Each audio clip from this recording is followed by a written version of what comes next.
전부 당신이 죽인 게 맞았어요. 이거 놔! 강민아, 당신의 살인 혐의로 체포합니다.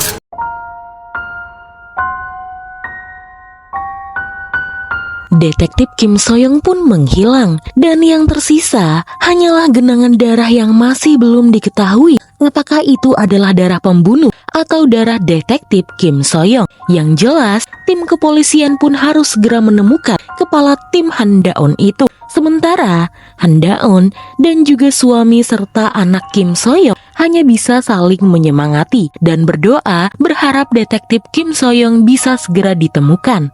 Suami Kim Soyoung lalu memberikan kumpulan catatan pembunuhan keluarga Han Da-eun, disebut sebagai pembunuhan berencana J.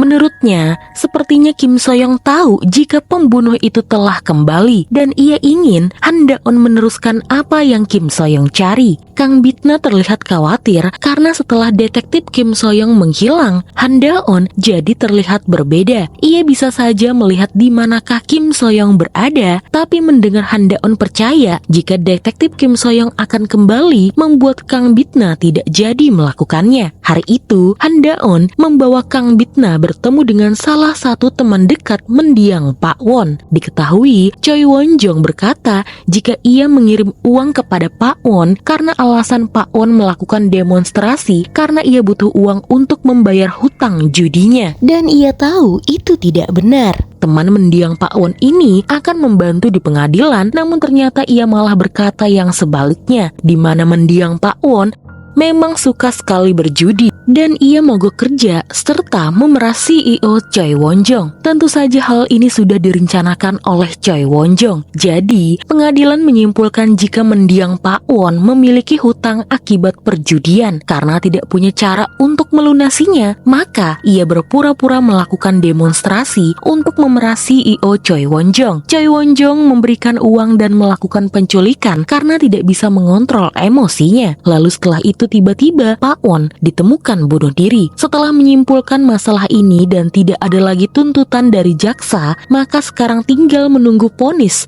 dari hakim Kang Bitna saja. 선고기 이래뵙죠. Anggota Dewan Jung dan ayahnya Choi Won-jong, lalu Kang Bitna pun merayakan kesuksesan jalan sidang. Meski sebenarnya Kang Bitna tidak melakukan hal yang banyak, karena ia hanya mengikuti alur dan bukti-bukti palsu yang dibuat oleh Pak Choi saja. Menurut anggota Dewan Jung, Tuhan sudah memaafkan Choi Won-jong dan waktunya Kang Bitna memaafkan Choi Won-jong dengan membebaskannya. Padahal Kang Bitna saat ini kesal melihat sekumpulan para pendosa tersebut. Ia pun mampir ke Toserba Arong dan di sana Arong memberitahukan jika ada korban yang selamat dari pembunuhan berantai J. Dan orang itu adalah Han Da-eun. Sementara Han Da-eun berkata kepada kedua rekan detektifnya, setelah vonis Choi Won-jong ditetapkan, mereka harus melindungi Choi Won-jong.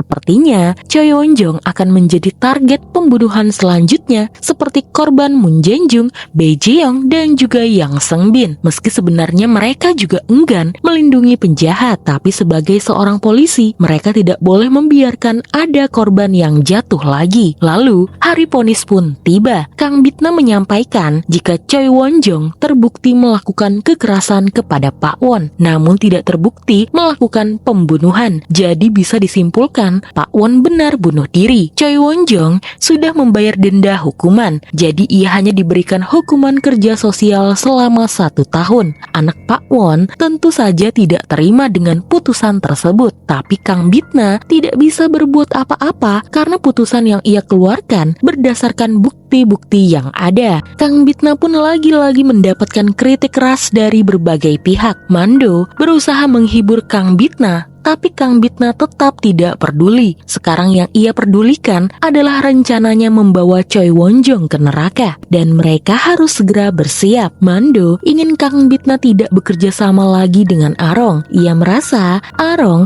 adalah iblis yang jahat. Meski memang semua iblis itu jahat, tapi Arong berbeda. Ia seperti Satan dan bisa menusuk Kang Bitna alias Justitia dari belakang. Tapi Kang Bitna tidak percaya. Ia merasa Arong setia kepadanya. Rupanya Choi Won-jong menolak untuk diberi perlindungan dari para polisi. Menurutnya, pengadilan telah selesai dan jika ia diserang oleh seseorang pun, ia bakalan menang. Hari itu, ketika ia selesai bekerja sosial, Choi Won-jong menerima telepon dari seseorang. Jika ia memiliki bukti bahwa Choi Won-jong memerintahkan para preman untuk menggantung Pak Won di hutan. Ia ingin Choi Won-jong menemuinya di suatu tempat, jika tidak penelpon yang adalah Mando itu akan menyebarkannya di internet. Sayangnya, Choi Won-jong malah pergi seorang diri, sehingga saat sampai di sana, ia pun dibuat tidak sadarkan diri oleh Arong dan juga Mando. Sementara itu, Kang Bitna pun bersiap untuk pergi menuju lokasi Choi Won-jong. Tapi tiba-tiba ia dihadang oleh Han Da-on yang curiga jika Kang Bitna pasti ingin membunuh Choi Won-jong. Han Da-on ingin Bitna menghentikan semuanya sekarang karena ia tidak mau Kang Bitna tertangkap olehnya. Dan ini adalah kesempatan terakhir Kang Bitna. Bitna lalu bertanya apa pendapat Han Da-on tentang pembunuh berantai J yang sudah menghabisi keluarga Han Da-on. Apa Han Da-on tidak mau menangkap pembunuh tersebut? Han Da-on pun terkejut bagaimana bisa Kang Bitna mengetahuinya. Sebagai polisi, menurutnya ia akan membawa pembunuh tersebut ke penjara.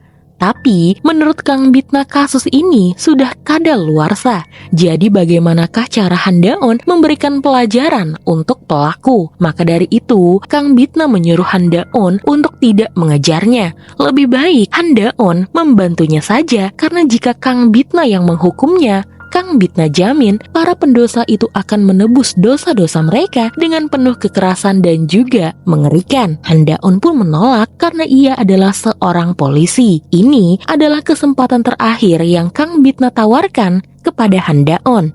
Saat mau pergi, Han Da-on langsung memeluk Kang Bitna dan berkata, untuk yang terakhir kalinya, Han Da-on berterima kasih karena Kang Bitna pernah percaya kepadanya dan berkata jika semua itu bukan salahnya. 뺨 안 때린 걸 다행으로 알아요. Lalu setelah itu, Kang Bitna mulai menyiksa Choi Won-jong. Ia juga melakukan hal yang sama, yaitu melemparinya dengan bola golop hingga babak belur. Lalu setelah itu, mereka membawanya ke hutan dan menggantungnya. Bahkan, Choi Won-jong dikejar-kejar oleh anjing neraka. Tidak cukup sampai di situ, Kang Bitna pun memukuli Choi Won-jong sampai ia mau mengakui jika memang Choi Won-jong lah yang sudah membunuh Pak Won. Lalu setelah itu di atas komedi putar, Kang Bitna membunuh Choi Won-jong dengan pisaunya, lalu membawanya ke neraka bergabung dengan para pendosa lain yang sudah Kang Bitna bawa. Saat Kang Bitna menyeret jasad Choi Won-jong, tiba-tiba aksinya direkam oleh Han Da-on. Rupanya dari tadi, Han Da-on sudah melihat apa yang Kang Bitna lakukan dan ia memiliki bukti jika benar Kang Bitna lah yang sudah membunuh korban-korban yang lainnya. Kang Bitna bingung bagaimana bisa Han Da-on berada di tempat ini. Rupanya tadi saat ia dipeluk oleh Han Da-on, diam-diam Han Da-on menaruh alat pelacak di baju Kang Bitna. Ia juga melempar bubuk mesiu ke arah Kang Bitna agar kekuatan Kang Bitna tidak berfungsi. Hal ini Han Da-on ketahui dari Mando. Mulut besarnya Mando malah tidak bisa terkunci rapat saat Han Da-on bertanya tentang kelemahan para iblis. Rupanya kekuatan iblis akan tertahan 1-2 jam jika dilempar bubuk mesiu. Karena kekuatannya kini tertahan, maka Han Da-on pun bisa menangkap Kang Bitna dan ia pun langsung memborgol tangan Kang Bitna. Namun tiba-tiba Han Da-on mendapatkan telepon jika detektif Kim So-young sudah ditemukan dan Han Da-on harus bergegas menuju ke sana. 지금 갈게. Agar Kang Bitna tidak kabur, maka Han Da-on pun mengunci Kang Bitna di dalam komedi putar. Sementara itu ia pergi sebentar mengecek keadaan Kim So-young. Saat sampai di sana, rupanya detektif Kim So-young ditemukan dalam keadaan sudah tidak bernyawa. Di samping mayatnya tertulis huruf J, tanda bahwa pembunuh berantai J telah kembali memakan korban. Sama seperti yang dilihat oleh Han Da-on saat ayah, ibu, dan juga adiknya tewas. Dan yang menghiburnya hanyalah detektif Kim So-young. Dulu, Kim Soyoung sering datang ke sekolahnya sebagai keluarga Han Da-on. Awalnya, Han Da-on selalu menolak dan tidak mau dikasihi oleh detektif Kim Soyoung. Namun semakin lama, rasa sayang itu muncul dan Han Da-on bersedia tinggal dan diasuh oleh keluarga Kim Soyoung hingga ia dewasa. Maka untuk itu, Han Da-on pun kembali mendatangi Kang Bitna yang kekuatannya sudah kembali. Di hadapan Kang Bitna, Han Da-on menghancurkan ponsel yang ada rekaman bukti pembunuhan yang dilakukan oleh Kang Bitna tadi. Dan sebagai gantinya, ia ingin Kang Bitna menemukan dan membunuh pembunuh berantai J. Han Da-on ingin melihat pembunuh berantai itu mati di hadapannya. Atau jika tidak, ia yang akan membunuh dan juga mencabik-cabiknya. Kang Bitna berkata, jika begitu, itu berarti sama saja Kang Bitna juga akan membawa Han Da-on ke neraka. Namun, Han Da-on tidak masalah. Sambil menangis, ia menawarkan diri dan juga senang hati jika dibunuh oleh Kang Bitna asal pembunuh J ditemukan. Setelah sama-sama membuat kesepakatan, tiba-tiba Kang Bitna mengeluarkan air matanya juga. Iblis yang mengeluarkan air mata sama sekali tidak berguna. Dan apakah air mata Kang Bitna terjatuh karena ia melihat Han Da-on terluka?